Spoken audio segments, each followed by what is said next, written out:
Mitra setia CRI Channel. Pada kali ini CRI Channel akan membawakan cerita dengan judul kalimatnya Riwayat Buyut Mbah Imbaraga. Riwayat Buyut Mbah Imbaraga. Dalam episode terjadinya Desa Beber.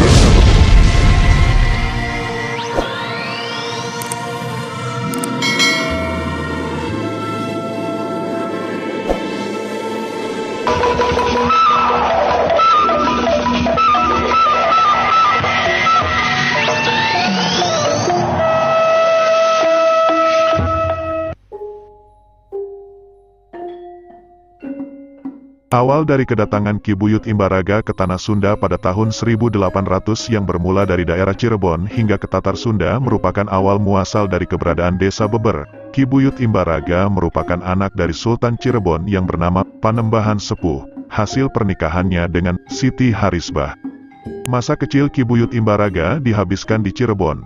Pada masa kanak-kanak Ki Buyut Imbaraga ditinggalkan ibunya, karena Siti Harisbah menikah lagi dengan putra kerajaan Mataram yang kemudian mendirikan kerajaan di Sumedang yang diberi nama Sumedang Larang. Kemudian Ki Buyut Imbaraga masa kecilnya hanya diasuh oleh kakek dan ayahnya. Pada suatu saat ketika berjalan di sekitar istana Ki Buyut Imbaraga melihat beberapa ekor burung. Mengapa burung ada yang kecil dan besar?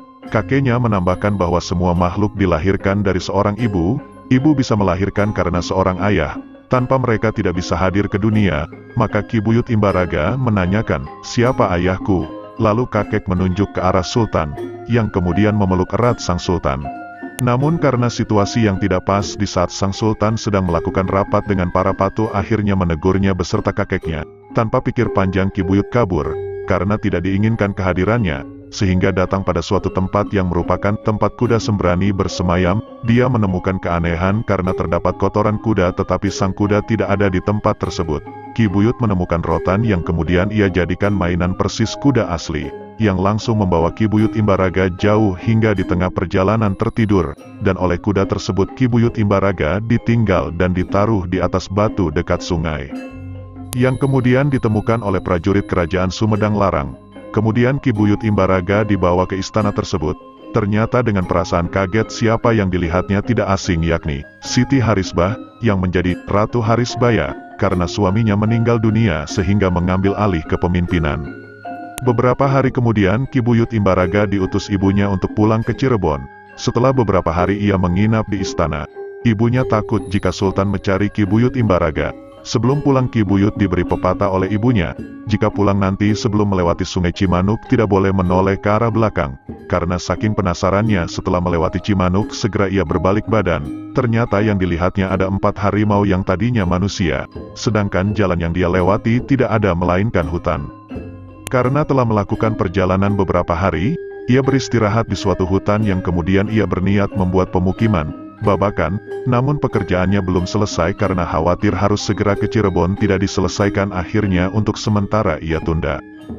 Kemudian selang beberapa hari Ki Buyut kembali ke selatan Sumedang untuk meneruskan pekerjaannya namun setibanya di sana tempat tersebut telah diambil alih oleh Eyang Patuanan.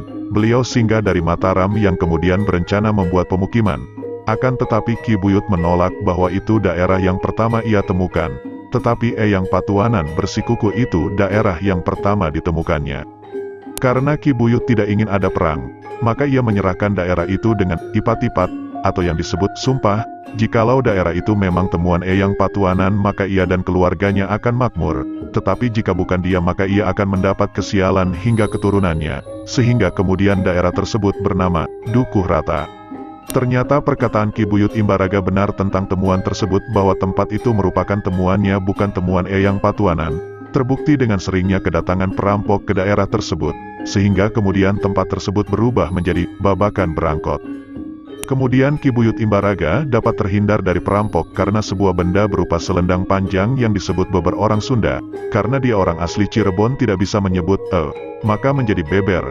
Maka ia berhasil bertahan di babakan berangkot karena bantuan dari beber tersebut yang merupakan pemberian ibunya, Ratu Harisbaya. Kemudian daerah tersebut dinamakan Beber.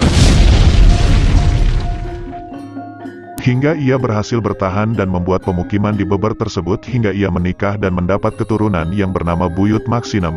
Ki Buyut Mas Kinem menikah dan melahirkan seorang anak yang bernama Mbah Mas Jan yang menurunkan tahta kekuasaan daerah Beber dari Ki Buyut Imbaraga beserta memberikan sebuah selendang yang disebut Beber secara turun-temurun.